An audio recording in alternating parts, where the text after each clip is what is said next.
A Gathering of Days by Joan W. Bloss, Chapter 6.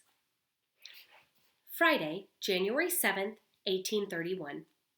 Cassie, Asa, Maddie, and I walked home from school together.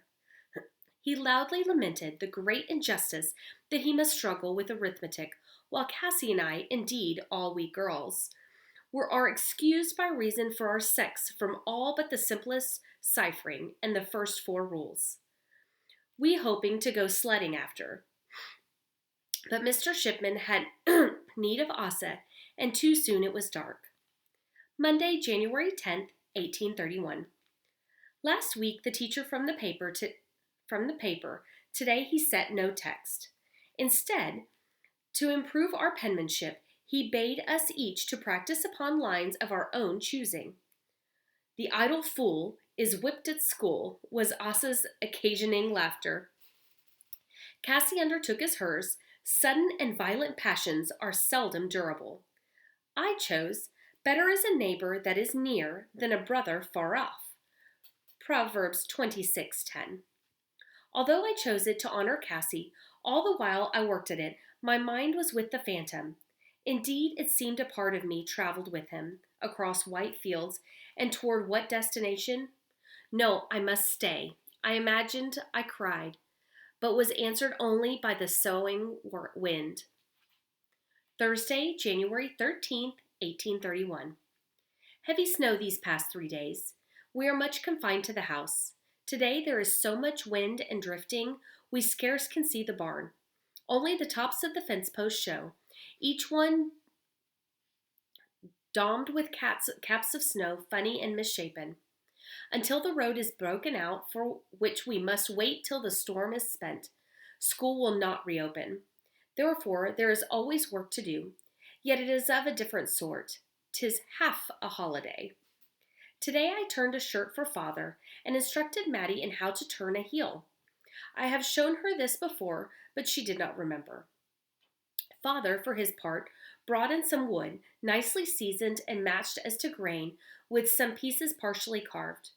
When I inquired what he would make, he said he had gotten to thinking about a chair he started years ago. 'Twas for your mother, before she took sick, and never had completed. Friday, January 14th. At midday today, the storm let up. By dusk, a few pale shadows appeared at the hillocked snow. Father expects that tomorrow will be the day of the breaking out. This time we may go with him if the weather's not too severe. Monday, January 17th, 1831. This morning we dressed as warm as we might, turning ourselves into fat, funny bundles. Aunt Lucy would not approve. I had on 2 dresses and a woolen underskirt, topped with 2 shirts of father's, and finally my shawl. Maddie complained she could not bend her arms, so thickly layered were her clothes. And Catherine, it itches. Better itch than freeze, I said, and scratched the frost from the window pane that we might observe the road. The house itself was nearly as cold as it was outdoors. We'd hardly wakened the fire this morning, only enough to prepare our meal, and now it was already banked to stay till our return. Father had made his way to the barn, redigging the path as he must each day against the swelling drifts. There he'd readied the oxen up and brought them out to wait in the yard. The yard itself, reduced by snow, was only as much of it cleared each day as we might need to use. This morning the team breathed out great clouds. Father, to benefit by their warmth, placed himself between their bodies, but even so kept moving. It was that cold.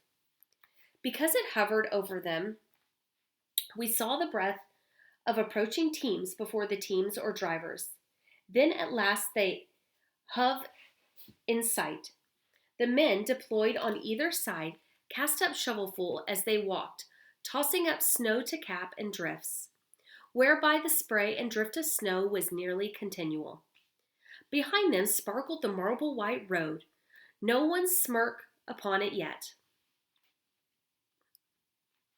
The bed and banks were the same pure white, a dazzlement to the eye. We saw 6 teams already in place, Mr. Shipman's being the last. 4 more teams were yet to come.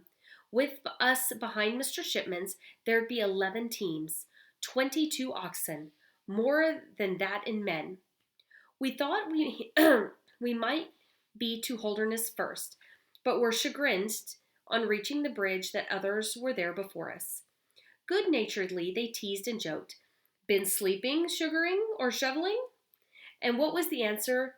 And what the answer may have been was lost amid the laughter and quick new round in jests. Each of the taverns soon overflowed, for if we were not the first to arrive, neither were we the last. From every hill to every road came lines of teams and men. The farthest to come was from College Road, the nearest from Shepherd's Hill. Our own line of Coxborough men was neither near nor far. Mattie first spotted our Uncle Jack, our frequent guest in summer months, but whom we see less often in winter, the travel being harder and the days so early dark.